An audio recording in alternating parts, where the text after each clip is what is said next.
Ja, talofa Samoa, malo Soifua Manuia, malo fo ile lange ma, whaftai fo ua i umal Manuia fe au mga luenga o le nei aso.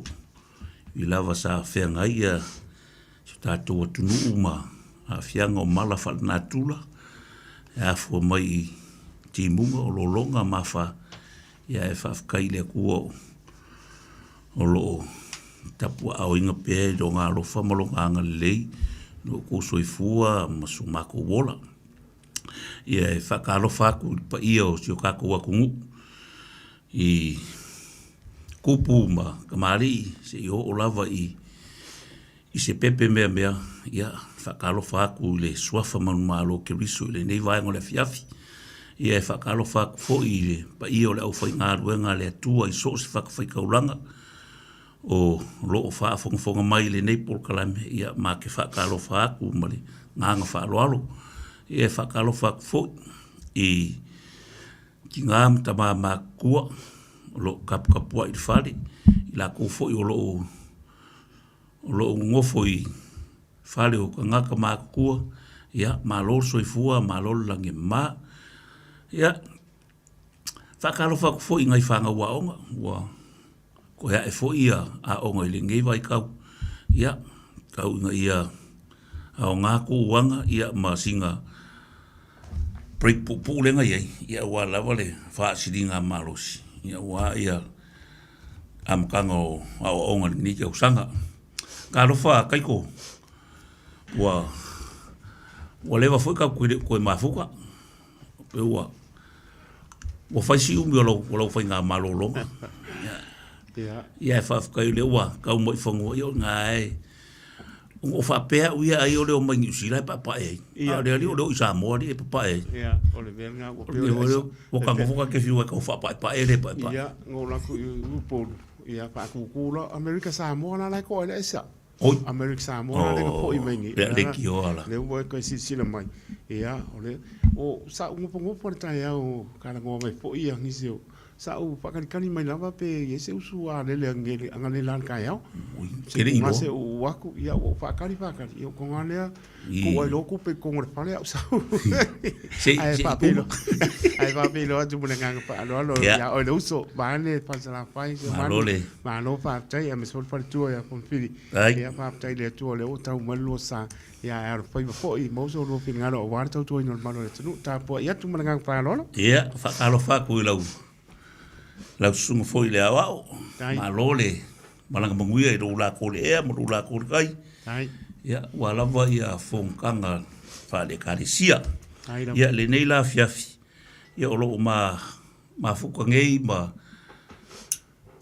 le sunga ia fono Philly Parkinson o ia o le manager o le child and maternity ia po le tamaita i puleo Soifua Manuia o tamaiti ma tina whailele o le sunga ia whanofili ia o siona tama ia mai le a whioanga o sale aula pa ia le whioali e lua ma le maupu whio sa peska ma usuali lalaka i sale aula ma lau whaakofunganga ma oe o le pule ia o whanofili foi ia o sionga kinga ia mai papa i sa taua i le su mai sua ma whare vaonga whio mai ili ma vai koe whio mai oe le makua ma liu mai sa kaua ma lau whakalainga le alunga ia o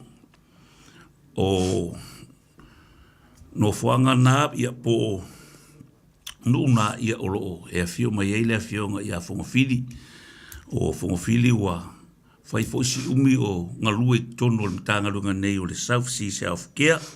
Ia talofa Fonfili. Talofa atu i lau sunga seu manu. Ia. Pe fo ina wha talofa atu i le ofisa malu le Samoa, Radio Samoa, lau sunga taitu. Leo lo tu mai le foil nei tu la. Ia vea fo nei tu la wha talofa lo ia atu ai le. Pa ia male malu Samoa o fia ma o potu. Ma lo fa afofonga mai fo ile nei por kalame o le ata saunia tu el nei fiafi Ia, malo Soifua, malo tau ata, ia. Whaftai te le fo i molne awa no tāua. O mwhai e ona, mo se awa noi, Faasoa atu ai fo i alo nei tangata. Tā Faasoa i ai fo. I ngā luenga fo i o whianga iai au, ale wha alei au Soifua malo loino tangata Pasifika. I tono au kilani nei, e mai se o South, au kilani nei Sauti. I le mea o lo tātou ngā lue ai, whaftai. Malo, whaftai, whonwhili. O ke loa inga lawa e kele i o kōkua ngā kurikuri mai o kausanga lengi ngi e whafkai lea kua ua. Ke whafot ka wala ngi kausanga a makai a ngā luenga whai ia. Malo lawa whaftai. Ia la ka a makakuia i le a makanga ngi kausanga. Wha mole mole.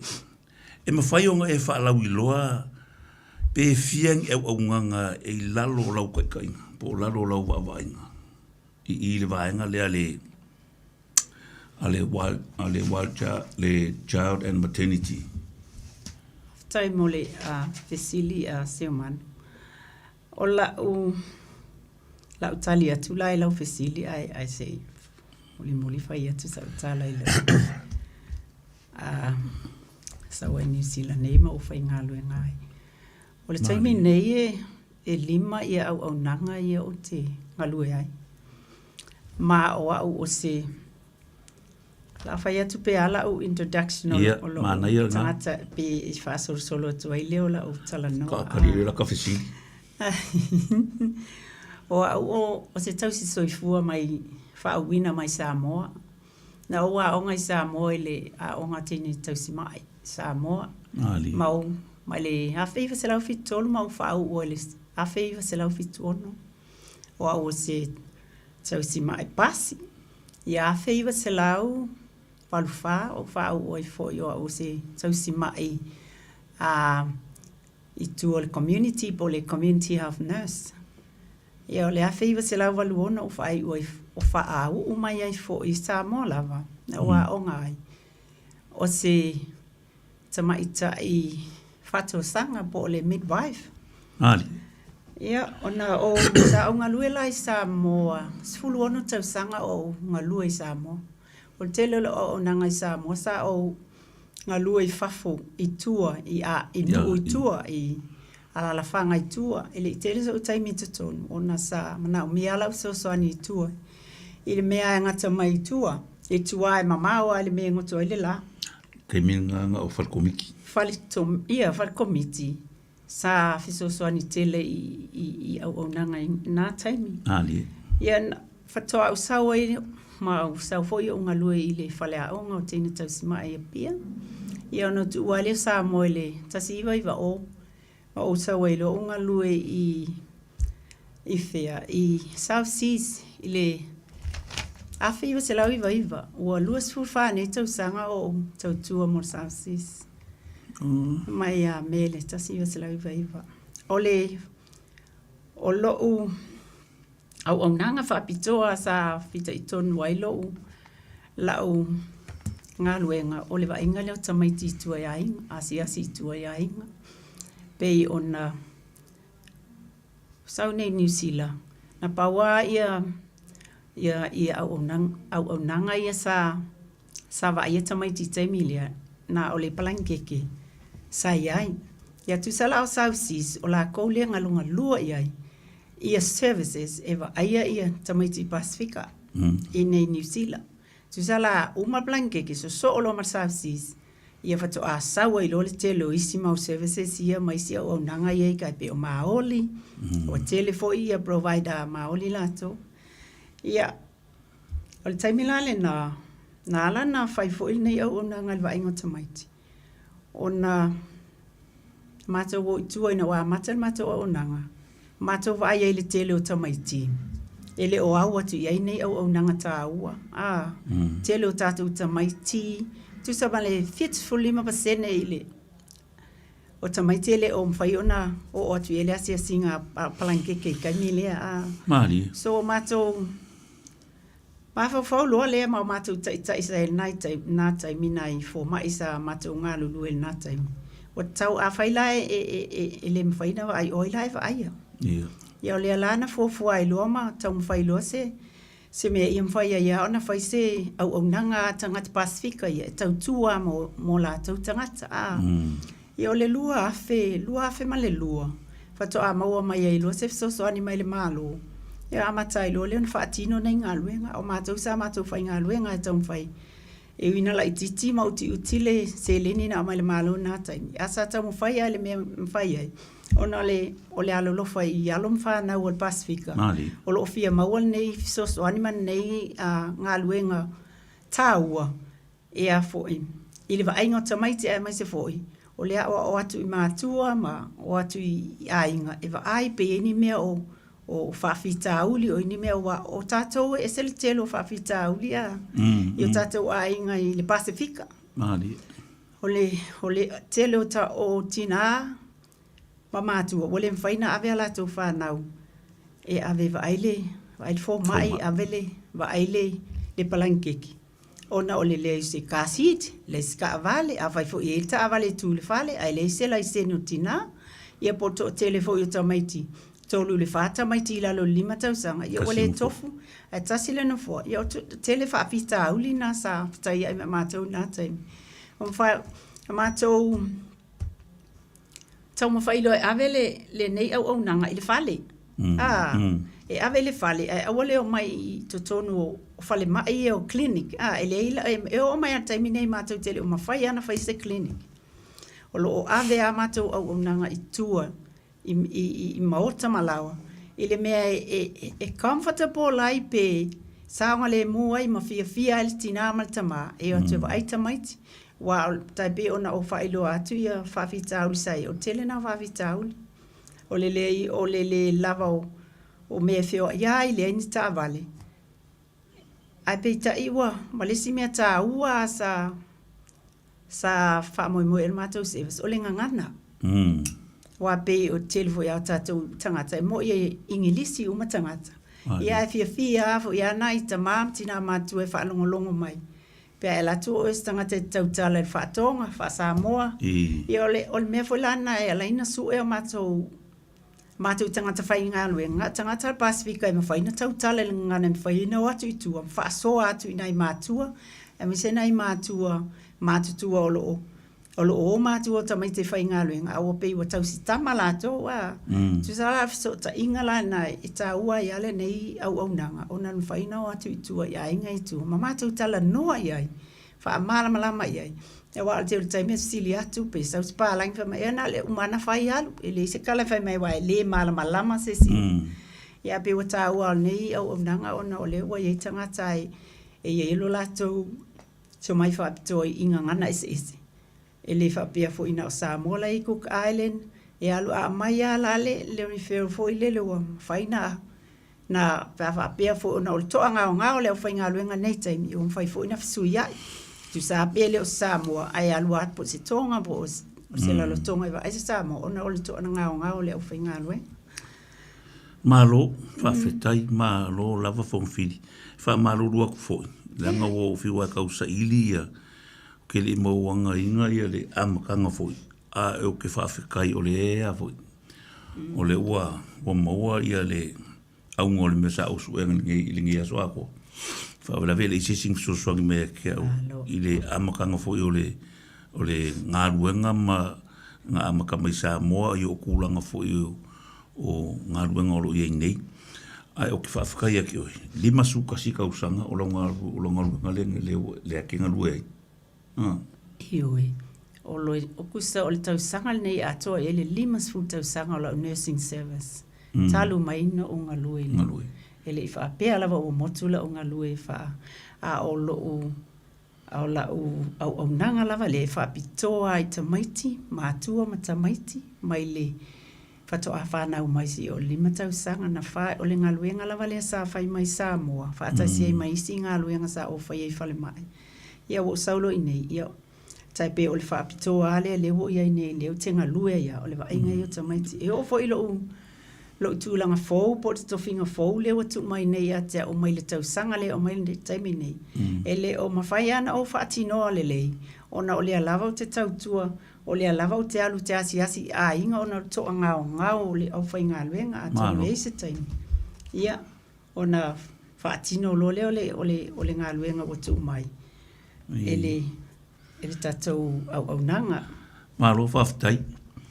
Ia, le umanga ia rata whanongolonga. E ala sau ngalue. Ole e se nga kele o Samoa mai e kemi fu e lau whaingalu sa e malanga I kua ia. Walanga o kemi ngai ringi ko whare mai Samoa. Ia malo kaungu mai fu inge New Zealand I ngā rua ngala wale kasi. E ala u whaingalu ngai Samoa kemi ngai ngalue fu e ling whare mai ngā kai. Tele le se ole matua tele. Ola o Samoa pe olo o atamai ma lo malama le no sa o me Samoa so ni tele la nga luenga ni New Zealand. Pai lo Samoa o te fia finga lo nga Samoa wa ele lava me a finga luenga. E lava resources. E te whai ai lo mawhai, wha au ngā lo mawhai. Nā taimi sa au whai ngā luenga, I mantua le telefoni. Māri. O sa au whai ngā luenga whale alu, pom sa tau. E mamau ia mapia, e le se fō mai. E tasi ale fō mai ia tua sivi, ia savai atua. E tasi fō ila nā alu atu le fō mai e rauna ku le masina. E asi mai whale mai savai, ia e la kia pe a o aku o ia mako. Wa o mātou wai o. O le se senga la. Pe ele le Samoa ia we mo ele ni me fo ila ia ai matua fa au nga lo ma fo fa o lo common sense you drain mo ma kwa drain lo ma fo fa e te tau ma fa ia ile me ma fa e treat ai se ma au ingi pe fa lango me umele fo mai o me uma se ba kali fo mai o Samoa o ma tau fo o isi fo mai e mo ele o mātou ni doctors ma me o māko o nurses. But o Samoa, a e alu se fale I fale mai ai tua. O ole nurse, o ole forma, o ole community, everything, you just do it. O fale mai ngo yenga awa. So I work 24 hours every day. Why? E fai au mai, e fale uma e amolau ako kui, ako fai lele, e ki alu I koe wa ai pepe, wa fai kui, e le se ka avale I walk 10 miles every day. Uma. Sa vali le main road wale se ka avale wa mamau le mei kai ke sa vali ai ko sa vali mai sa kau e ko el waku sa kau e sa vali. E alu e a molava me wa ele yenta avale na taimi. O ke fia la o Samoa e se le manga ia o ke leo lo malama ma me ia o Samoa o Samoa leo mo fai ai o faulinga luenga ma o fai nga luenga I Samoa la wa I la wa for va ai atu ai I silia kua ia o Samoa the experience is far better from home ngai lo I langa o ngei e mo e kele le malmalama I mea tau theory me va penga practically wala ngalo ila ia practically ele leke le king Samoa ia o e YouTube o mea mai ke faia ele se me ke fa lango fo mai pe asi fa kali fo mai se sa se fa se I tua lea o pia ia it's okay wala I fo mai ia o I sa vai ma tau sa vai ia e fa ia o palu kuai o ia o mai fai mea mai le se me ia ai lo fangia le tua ia au na ia ele ngata fo ilna o le telo fa fine o tinaf mai tanga fo ia a ko alva ia so kele mo ngar kelo fa fine o fanga ngau ia so o me o malaya te learn mai ai mai lo malama mai lo to mai le sa mo o sa nei fa ngai ni o ka fa baia ia fa kar ia fo mai me o malava ka wanga singing for mai Au me fai anga fai ka ke fia kango fai I al far vela be ele fai na fai se longa o inge walo fo inge malo si tu la fon you have to go by law and thing out Samoa ia ka ko Samoa aka ul fo mai a fo mai Samoa ul fo mai ko ore o pe o doctor e o fo ia fa ko sanga o fo mai ka ua I ole ole ngal fo mai lango le fa ka wa mo ku spai ia o fo mai e fo mai so se ko nga fo mai ia le fo mai ia su ka pe fo la o la nga ruanga fa longo ku ia tole ile ia nga ka be linka va ia ka fa la ru ka ia fa si mamau e ka le nga va le nga o ia Na wala pa wala nga lui ka wala pa kele ka posa. Pa kele asa langa wala taimilia. So itile alana o fa nga ina ta wala sto ina na o pa kele Amerika. Ano ya ke uling sto ina. Mga ka posa o kai nga o papala nga kai. Ya pe se mai ki nga inga ele fu kele fongi le ngi mia. E kasi le pou e ku fa le afu.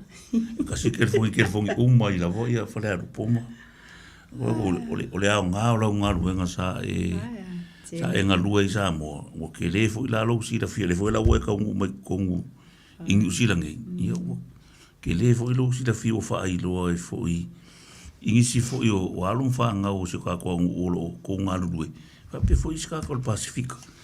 O le fo i la ua ke le fo i maisi o le ala ke whai ala o unanga i le Soifua Manuia ka maikima tina fai lele.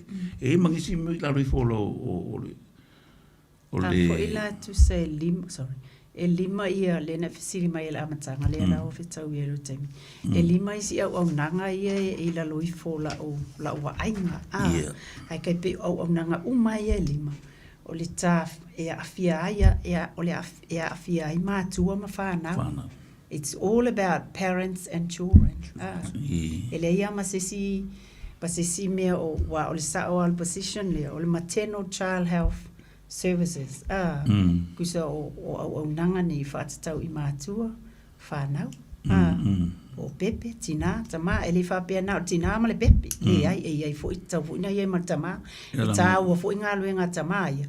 O na pāwale mea o le tele o taimi asi mātou. E le mause tama le whale.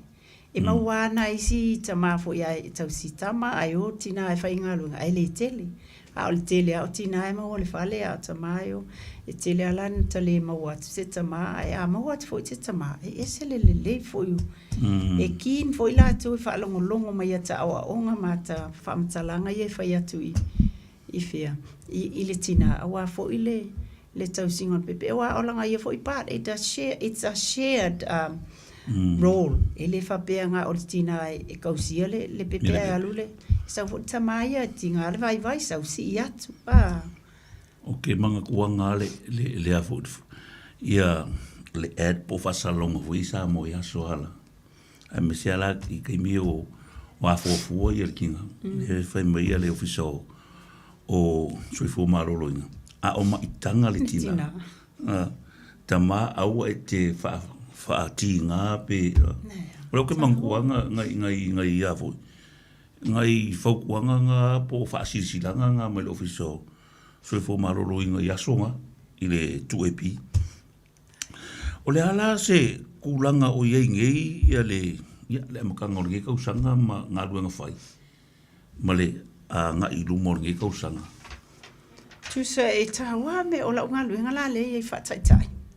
E tolua me, e tele a mea, wailo fo i ngā luenga e se le tele o na whawhitau.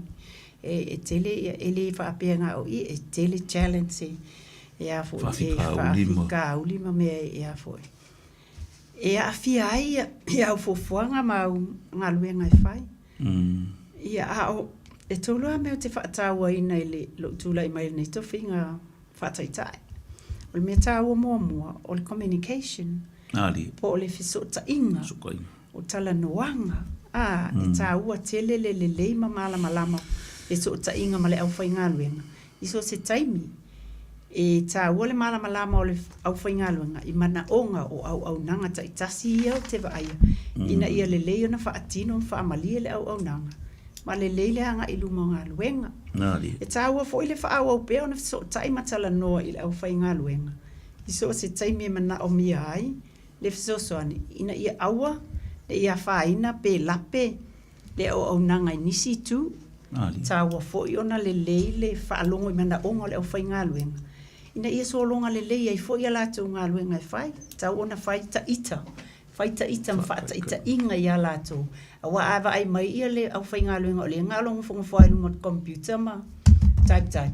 Ia ele fo se fia ko no ale fa se ngalo ngale fa pe o ngare ngfung fo fa mai kai la o mo fa o ke pis ia a fa eu my role model like if I mai le kinga lu e malusi ia e fa pe na fo ina mai la o fa ngalo ali Ia o le sila lona lua o mea whaatau aina la ungaluenga.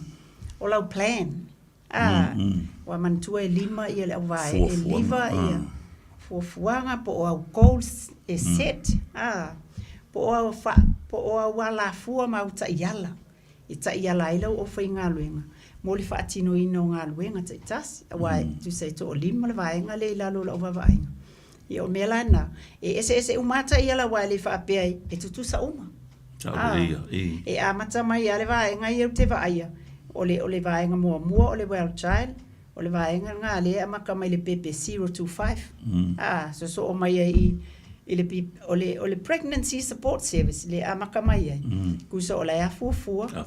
O le taimi a toa le o le to le tina.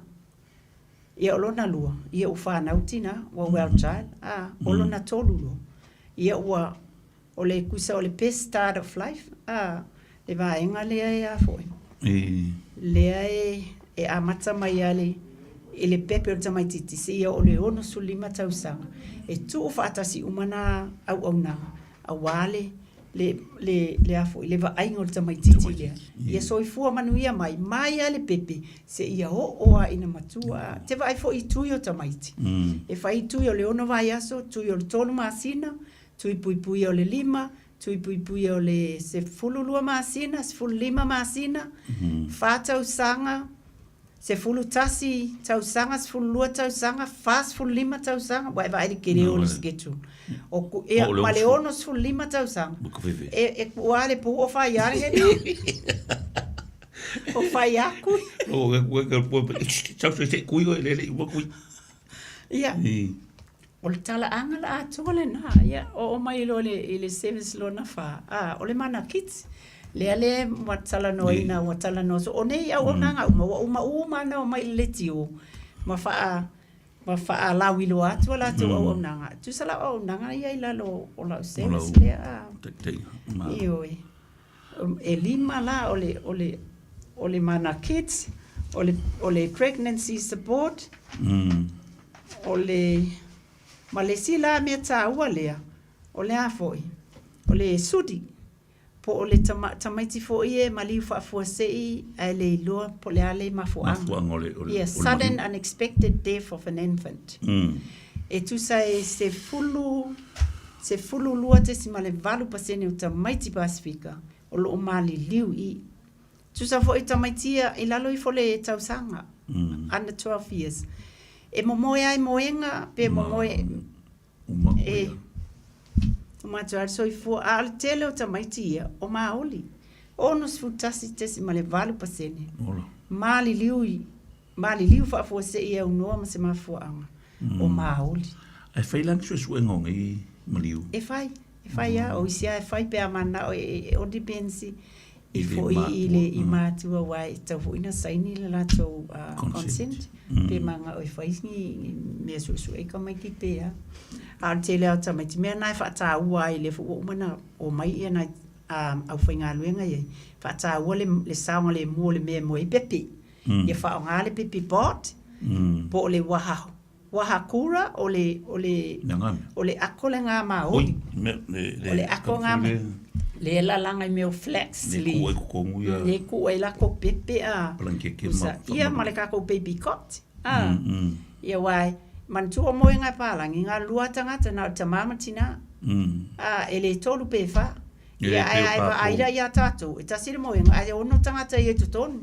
Ia wā lea, whaalava mai i, whaalava i, whaalava i, e umau whaalava solo. Ia o mela na e tāua, ia whaalava i pēla tu o mātutu. Ole pepe. Ia le leile mea e moe le pepe, ia wha moe le leile pepe lona papatua, ia i lunga o na fofonga. Ia awana ia se me puntia aila na lona mānawa. Ia moe le leile pepe, ma ua foi vai tangata ula ia e ula le ai. Aua le so ia isi mea le la ititi wai. El menga le kelo le kele ai ia. Nai tamaiti maliliu. O ainga o lo ia heavy smokers.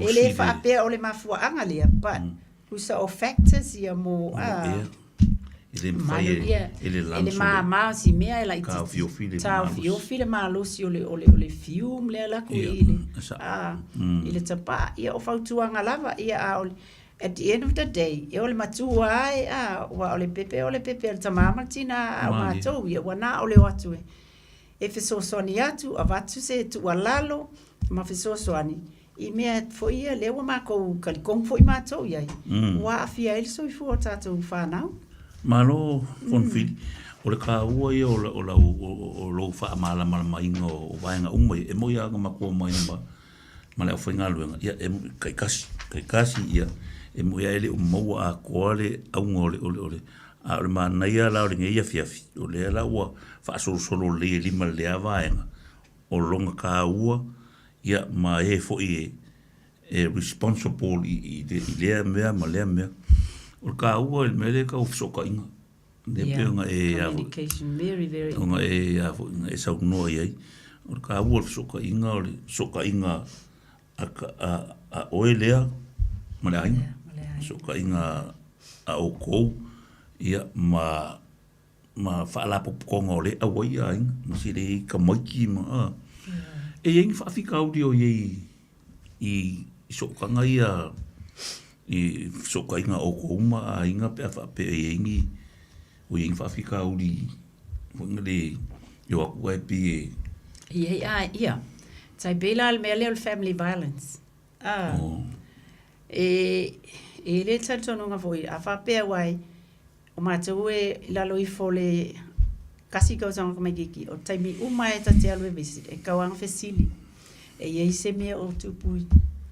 tono le ainga o wai ke me whingai o koi mātou wa ai le lei tilo tino tamai titi po i se bruising po i se mea ke ilo ai o se mea wa foi wa whaina tamai titi mea nei po le domestic violence foi e whainga tā iei o iti kai mele mwhainga mak fesili pe a iele a inga ma fesili ana o le tina ai le taimile wai e matamuli fu tina ai e whai mai se tala pe a ai whainga tā au lai kukupu o lai tutupu but it'll take a long time before e koi kiki ka umai ele ki ngā ala umau alo kai mele ua lua kausanga kalunga e alwa ele pepe a le whako a ka umai la alua a ua umale si kausanga luak male si kausanga aile uma fai ana ta uma ia le tina fo ilea se mea o lo tupu tono le ainga e da se awala fai na fo ia ia ko nga mka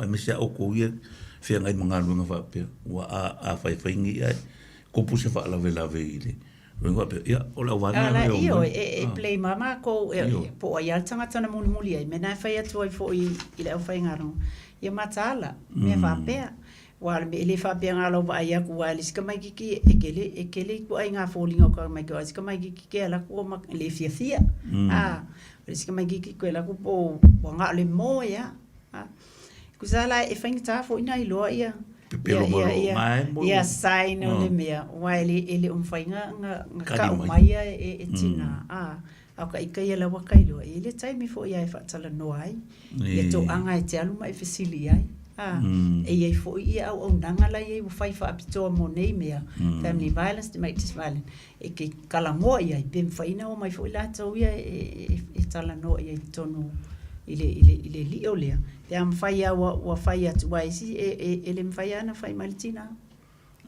e ke kamo fo ila o e respect e te fa alo fo all decision tina but at the back at the end o like lo la you put that mother at risk o la at risk letina po la se me tu po mai alena e ia watu lo fa alo malo le le wo risk letina o fa fingere la fa lo ma sa le ia ele fa ngofie ai me certa to le tato Pacifica tanga Pacifica ol palangi o ele fa fa kali e kasi arva ai pole eu fa pe oi e ke ia waku mai ia ko mai le sifs ko mai ia tangata ia polo kama foi or ke le anga o mea la eli poking e papalang polo la ko foi res kama kiki songa unga ia le pepe songa kanga o mine pepe that's all part of it ya la ka ke lo ka ko ele se mea foi ngale e afia pele o se mea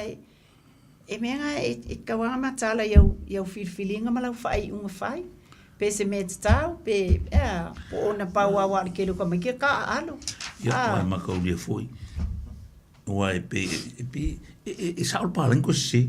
Iu ia. O makaulia o palang dia le vai. A kupulan e plem ko ia. A la kurola len kupusun. Vili sa o ia o ka ko la kula fai do. O e vili on the spot. E wala le for example la wanga ila o la tina Samoa. Ali poki mai la le palang o le vai. Wa ave foi la le palang le sifsing o la kula matalo no mastina. Wa le fi al tina. O fa mai e o langa ta mai lu tau sanga. Ma le pepele ia ai au la kusi me ia ta alo makisi fo ia le. Wa o omi. Le yo mo fo kame kar ko la mo e. Ia wa take la to va pe o se avo. O le o e o mo afia le pepe. Wa afia le pepe. Ia vi sa o ale. Le fia e lo la martina le nga wa ku ma kala mo ia. Se toi foi nga me le se me. Ai sa fa au pe ale se ai pe mo i toi tupu. Pe le se me ala sa okay ya. Wa le me ke o foi. Ai me se ala me o misanga ainga. Ai la ve for ka makiki. Tamaiti o tele o. Fa ya la ko ya ka ki pe ka makiki a bole. E wa e uma e a rua o mo e fai uma ia ka. E fai no singa e a rua ko ko e fo. E wa ngai ku po ngai kai mi. Ai o tele fo ia nai tamaiti o la ve ve misanga atinam tama. Wa tongi tu ale ipu misi kinga wa alo e la kuka e le ulo pepe. Te ka e le ulo ka mai kiki e se le fainga tal na me. Tele ata mai ti wa la ve ai misanga amatua. Ngo fa longo fo i news mo sa. La le na e fai te ata to matua. Awale lima te no fundalo Talanoa. Faasoa wa le si me e misanga ke vale ka malo ai ku fanga ko fiku pe ko se fulu. Ai lua so e ke vai. Ai lua pe kasi le aso ai ba ko li mai. Yo le mela na le e tupu. Pe fa le ma tau si le ta mai ti fa mole ma tua. Ye wa lu mana ina ta to wa po fe ai fa ia. O ta mai ti au le. Lu mana ina o ai ngai. Ai sa le. E se si vai no ole au nanga ala vai ngai fi fa la uloa. Ka kere i me ilola ka kalango ili. I mele i ngi ka ko ngā ruenga fsosoan? Le ai, pasalo pauna o meolo o whaiona. Le o nanga ia e whai asi pisi taimi nei. Le fwy whato a matantau sanga. O tamaiti mantuore au nanga lea le o wainga o tamaiti wild child. O whaia stele o pepe. Wa lenga whatia e mātou. Wa ova fo i maleli miki le me kaunga iai mako. Ia welo fo ia o mea le ma. Le miki pepe. Mangua kai miko. E li miki pepe? E mai target. E le whapea e alua kua le pepe ia. Ia al mea la le whaia mātou. Ia mantua o le whainga o mea nei o funding o tupe ia o mai le malo. A fa pe se fulu pepe le mana o ia ngar pau e ngar ku pele mai ko me pepe se fulu ia ole mena tu ia ole mele ola titi tupe a o te lele ngar wenga le fai mata o ia fai male lofa o le lofa le fai ai va inga na mai ti mana fa na ua foi o au mai ma refer mai ia mato ile mato foi o nanga le la ka ua ia plan aya e fua kakau le leia ile mele e fua nga ia kamaki. O le mele na, o la fua lau fai mai le au vaenga la ia. Wala valua na pepe. Au vakui, e fai la ngai sa ue ka au file ia lau mai o pepe le refer mai. E whawhewhea na fai le na mea o tau. E whawhewhea la whapeo lau o mole limito o kamakia mai ai lai ama e fai ala ko sosongi o lai fai o le fai atu o lai e fai o tau na tafi ai le mafai la ngai e te le ale lo fai ia ata fi o ai o pepe ka ko pepe Pacifica ka o le ka ko pusa o la ve mali li pepe ia o la ko ple pepe ia wa le tele fo la me ia wa le fa pe na na te mai fo ia to no le no fo mau e na te mai te lo no fo mau lo telefone ma te wa ia a wa le fo ina va ia o na nga palang ia na te pe o na te mai te le no fo mau E o mai e mwhai whakalanga le skala ia ngai a inga ni. Ia, e le stala. O, ia malu whaftai. O le, ia, o le koe, ia kai au mara skonga. O le asau whaafonga, e whaawau pera vai aso le ape, Ia le... ia kako awoi. Au nanga rofa le whainga i le ngai I le lolo vai ma le... Ioi. Lolo vai ma le a foi. Ma le wha. Ma le wha. Ioi. Ia o lo ia au nga. O nanga le ba ai le e fa so ta I pe afia mo te so ni mo ai nga le e ma fatia ma afia I lo longa ma le fa. E le vai nga le o le well-being hub. E le telefoni le. O le over se lau. Tolu tasi. Tolu tasi. Over se lau. Tolu tasi. Tolu tasi. O lo o ta tala mai le aso se fulu tolu. Tu sa le aso nga fu o le vai aso le nei. Se ia tau le aso se fulu valu. La se fulu valu la o le aso to o nai. O lo a muli le na. E ta tala mai la le iwa I le lima le afiafi. E te mawala le au nanga le number 5 o Tara Road I le Gate A. Pe alai o le sipitola o Tara e fai mo fia wala e fa sanga I male lotu. Male fale lotu la tu male sipito. E fa casa. O lo ia fo I se au nanga al fana wora mo ainga o lo fia mau soani o le afi mo housing fale soani o le food hub o le nga o le gambling ia mai se fo o lo fa au pe tu mi sela I o ai le pito le na le Kate Aina e te maliu mai ai ia masau fesili I le avaenga le numa lo fa ia tu mi sela ma tu el covid mai le songa fua e tau le asfala ile mai le afo le valu le fa le fiafi e le aise tu inga e fa ile weekend wale o koe mo tamaiti ia matangata matua fo yo lo fia faila ko pusta ia malo fa aftai taito ia ai sinka ko malolonga pe mo ngai te sili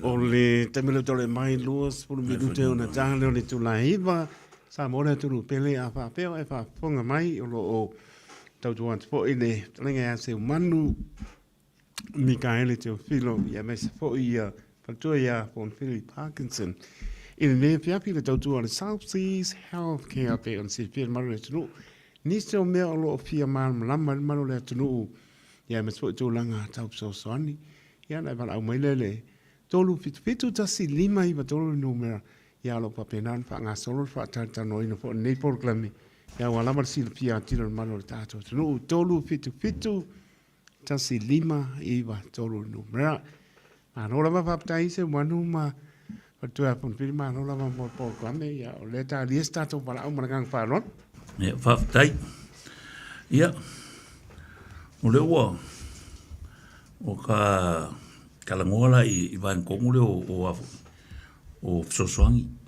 ia ka kalo ku fo I sunga fo I fa fenga ngai so se ka lesia o lewa wa ka kala ia wa ka kala fa solo akwa ile ngaka nga o nga afia ile I lolonga ma lefa ia wa kala moe fo o fia mo se sosoangi lo no winga sosoangi I me kau mafa lava me umai o lea fo o lenga o le waka kalanga I ai no winga e karusanga koi male nganga fa alo foi fa finga ia le koi luaso o koi o le aso kai ao male sto nai ia afa pe lava o ia ingisi o fa finga inga foi e ingi a inga na afia ile lolonga ia o lo kalar ka ko ofisa mai le ivar kai au le lima le fiafi ia su mai ma fio mai ka ko kalkalngoa e alanga le skala e alanga fai ka ko le skala inga ia fa fai ngo fiele ele ofisa ngai a iesisi mala whale ngā kula e kupu laka mai po se mafue a la ua si lo fiare le ofisa ia o a inga ia le sa ngā fia le foi la woi ai ia la ko soa foi como system foi le are ka ko ofisa ia foi ngofia nga la woi lo ia o aku o mori aku ia so swangi pe o menga le e alai o nga le skala i ke fa pe pola me leng so ia vaenga ai ole ai e kakalo o ai a se ainga o a fia ringai kaimi mo mia so swangi me kau me ai pusa me ai ia ma so swangi mo aqua onga kamiki ia o lo mo le aqua onga fa ko ka foi le aqua onga sa ele mako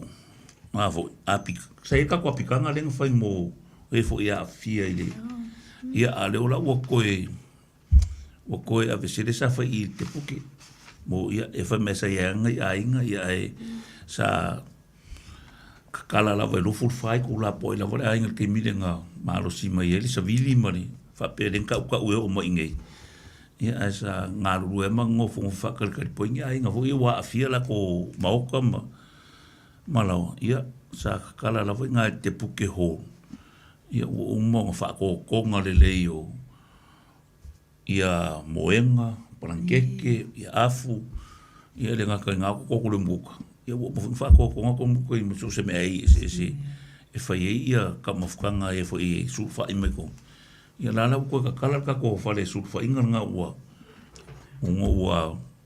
le ko le wa se ia wa se kapile fa ka e fo i le ko lo nga le le wa pui fo ia ngei ku o ngi usila le kau ke ngofo ai yonga awanga leimo o nga lo fo o ma fai o nga vave esele ave esor ngei fa malo si den se mangoe ya fi ai ka ko ya he ole si vai nga taua ia o le avoi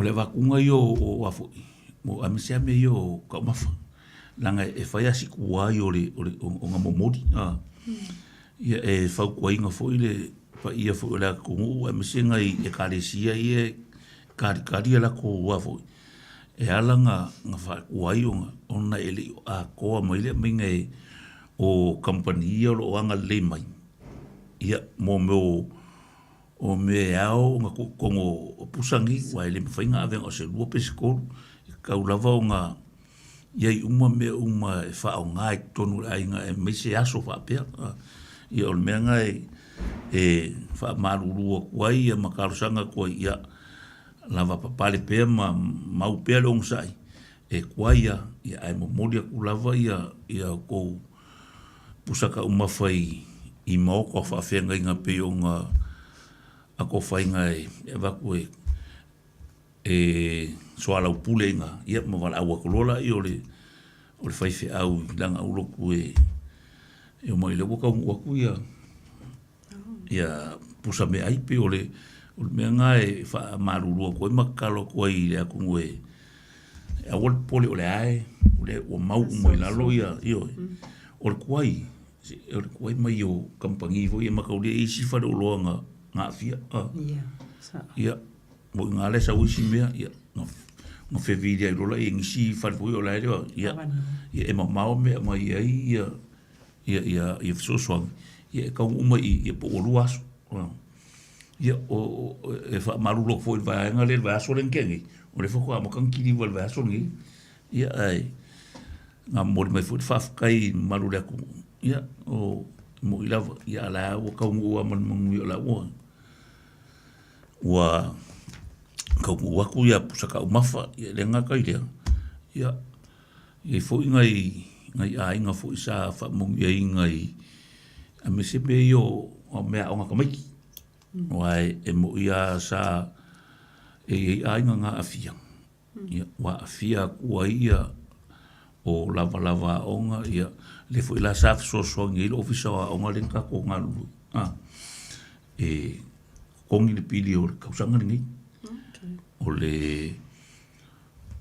o mo me o lava ko mi kia onga ia o mea onga kausanga ngai ia lenga kalanga ia sa mo foi pusa o i mo foi takwa onga mai fu el vai ngale papol kama ka ko me ngai yo na e mo al so swang o le fa mo so swang ngal ke mingi a fa pe o lo mo mia lava e se matua ia ngia kwa onga ia fio mai o la e makala de ia o mai o la ia kwa onga e avo e fa onga e ngai ia lo fa ngau i ngi kausanga o fela le e mawaina o lai o lai mo al mekas i le lima Otara Road ia o le si mea ka ua le pe o ngasa ungoa ia le kamai ka ifo mai ngai o tui o le tui o le misela o le kui o le mami ma le rupela o le kaimi ngai pe ia le ukoe alu ngole misela se esa uanga le misela o le ua lua cases on misela le ufa anonga tue o i neima se mea ono ke le lo e tawati ia le ufa anonga tue ua wa o le misela fai asi si afo ma walalo le o tuio o le rate ma walalo fai no me la o tuio mise la fa pena fo ile tui pui o tamaiti wa talu ana fai le covid o makua pa o maulalo ale le immunization rate le o ka Pacifica pe amal var flu ivala wa anto fo Samoa ma tunu Pacifica ia me se ala le o fe fiki mai alo le ko kika ka se lau pa senge ia la ko immunization right ia le o tui pui o tamaiti ia o fai asi pa o tato o telefo ia a inga i se o tele a inga o le tui tamaiti o muso tua tui covid o muso ko ia e misel ale la ko punga mai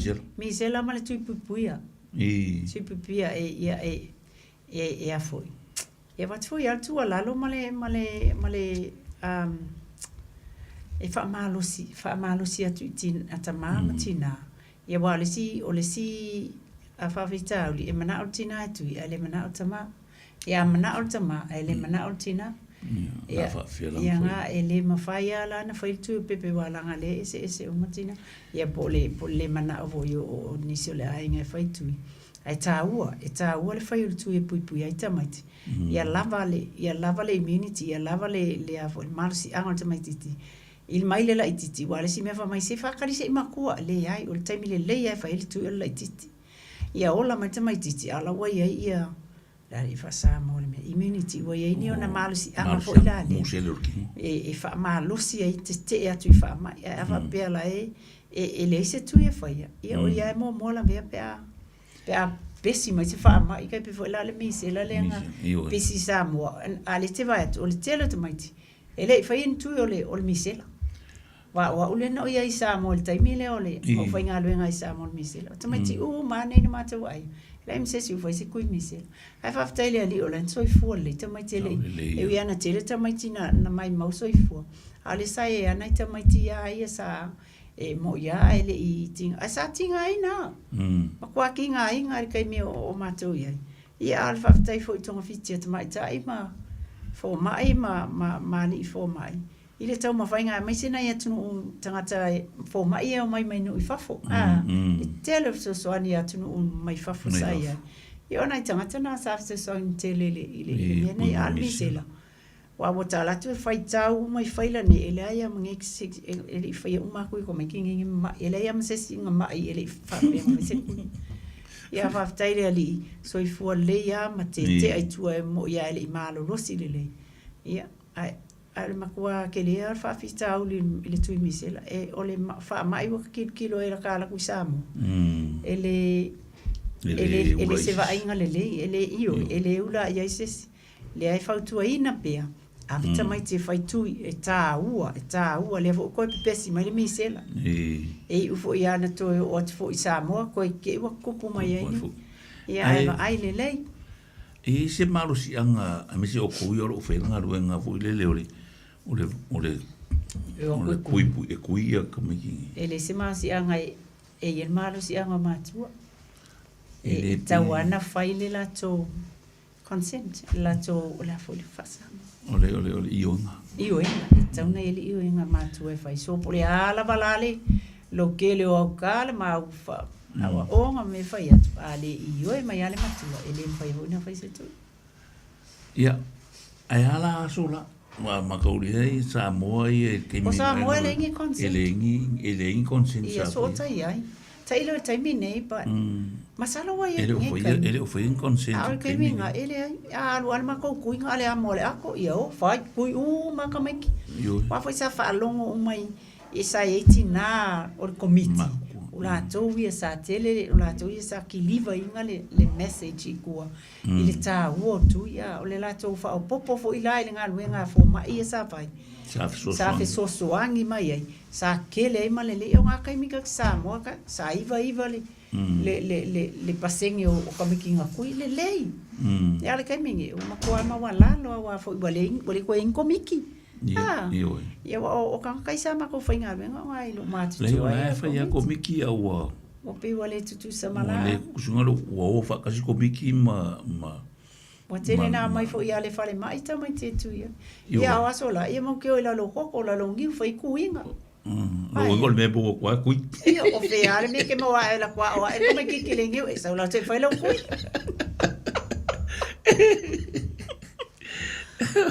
ele yangi ngame o fa pele ele fiaku e kuia ia ele ia se tamai titi fa pena maliu se tu i o inga kai mia o ma ko kai mia eu ngai kai mi lawa o ia fo inga i fa fitauli o no le mata la fo le o fa inga luenga ma me va pena ia ona time ia ele ia se mena tu poina time fa pe o twist mai titi se tu pu ia o mai masona o koe fai aku ia sa fai Samoa so kui fanga o ke le o lola o le koe fai ngai koe fai ngai pe ia la fai Samoa la fai la ngale te va ai atua i pe patu ta mai te mai o la fai al PCG le tu fanga o inei wa leva wa le o ma sulo ta sanga le tu fai ni tu fa ngata o le ma fo anga wa ma wa lalo le pasene ta mai te ma wa le fa ma o le TB o le tuberculosis fa se ivanga na ila tamaiti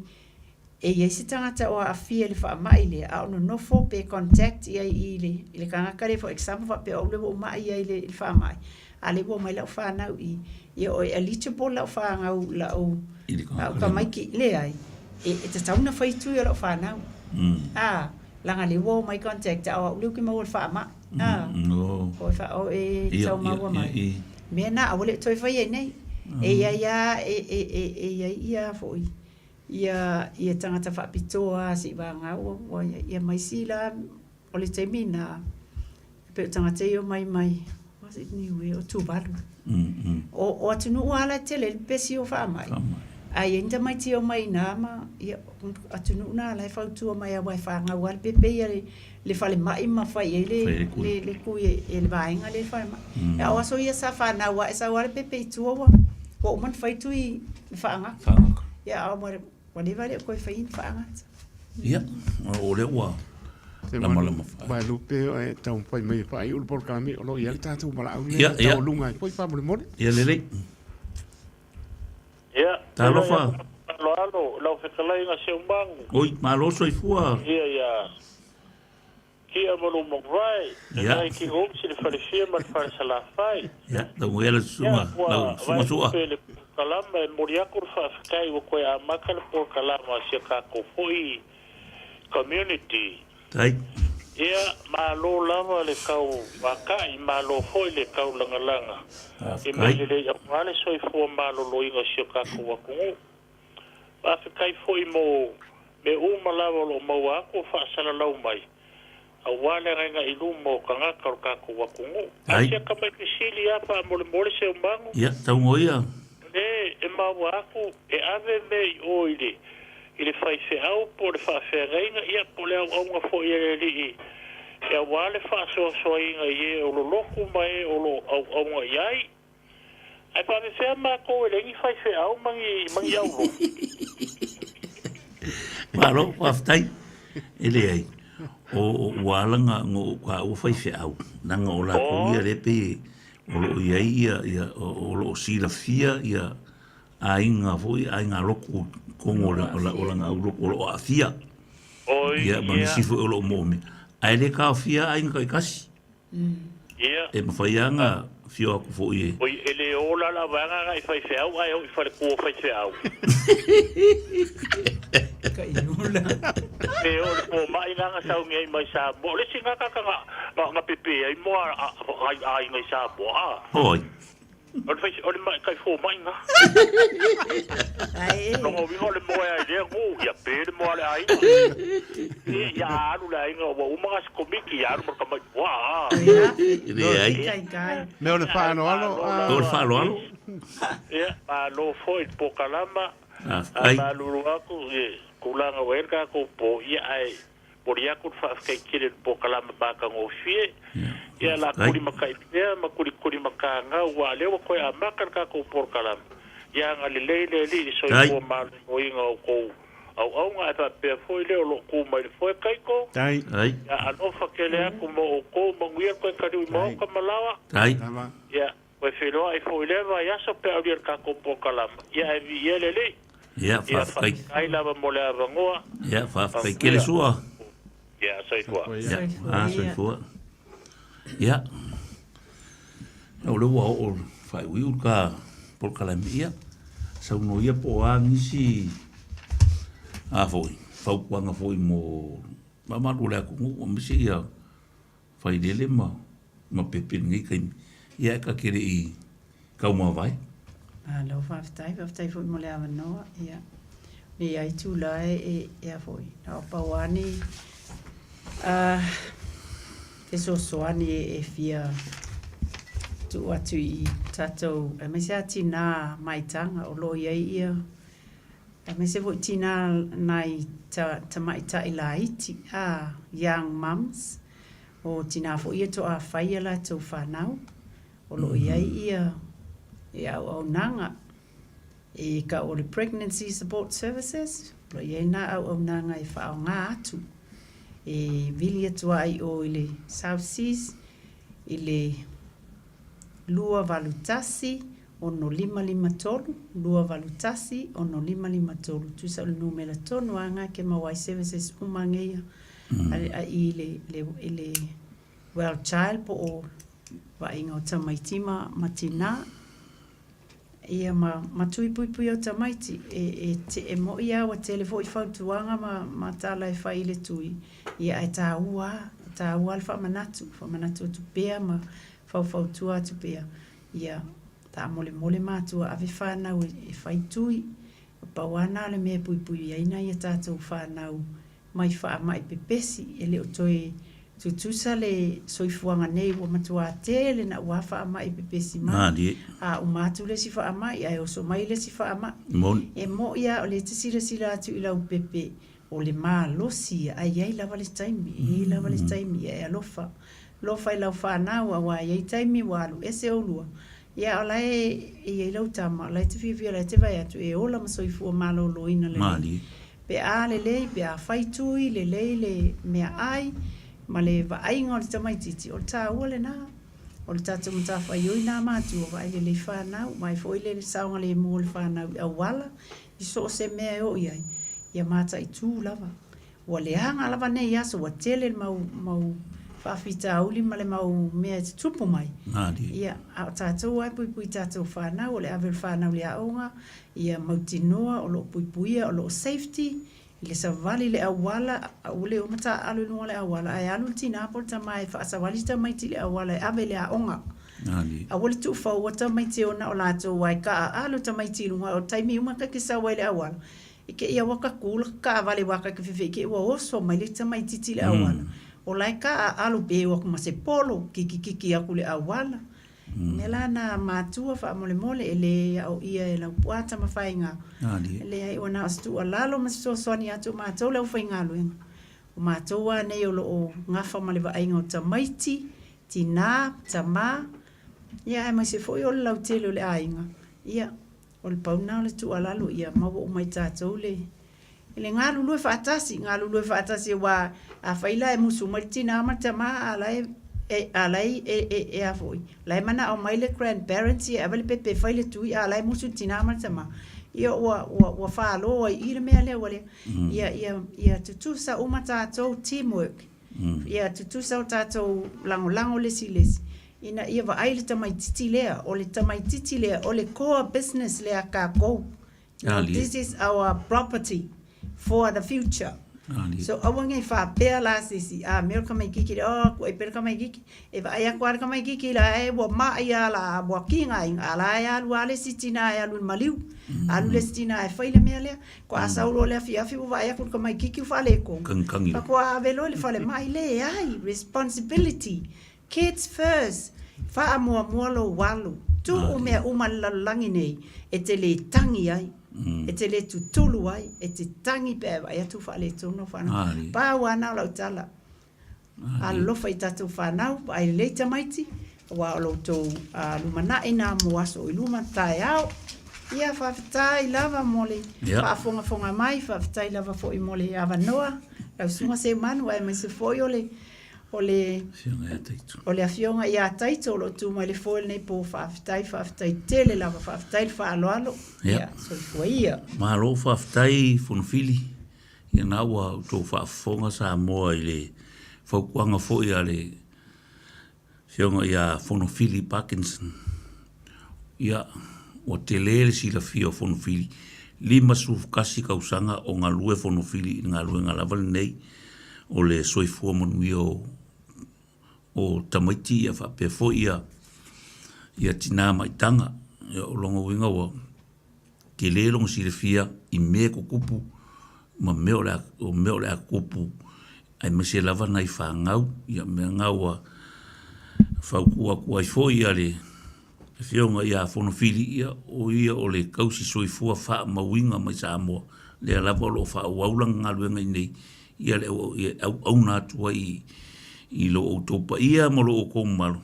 ia me se lava ngai fa ngau ia ve foi le ngei avango ka u e fa kai ko foi i pa i o si ka ko ku fai o nga fa fonga mai fa kai foi le karia inga foi o le ngei foi por kalame kongo ku moka kongo ko lawa kongo ko avale a fai lava o fea lava o ko fa fonga mai fa kai kele le fa fonga mai e fa kai foi le fionga ia kaiko mo le fa avango inga foi o le ngei i kula ako ia awale ngei por kalame so ka wa i male pa ia malu ka ko ia me se lava afianga ongo afia ina i tatu along fa nga ulaiki ia fa malu foi pa io si ka ko ngu la foi se upu foi o sala ia o singangana foi ia maru avi fale o upu lava ma singangana inga ia fa ngo fie o nga femala mala mai ia i nga luenga fai foi ia le ngei foi ku Soifua maloloinga ia mo le nei i tula ia fa to fai Soifua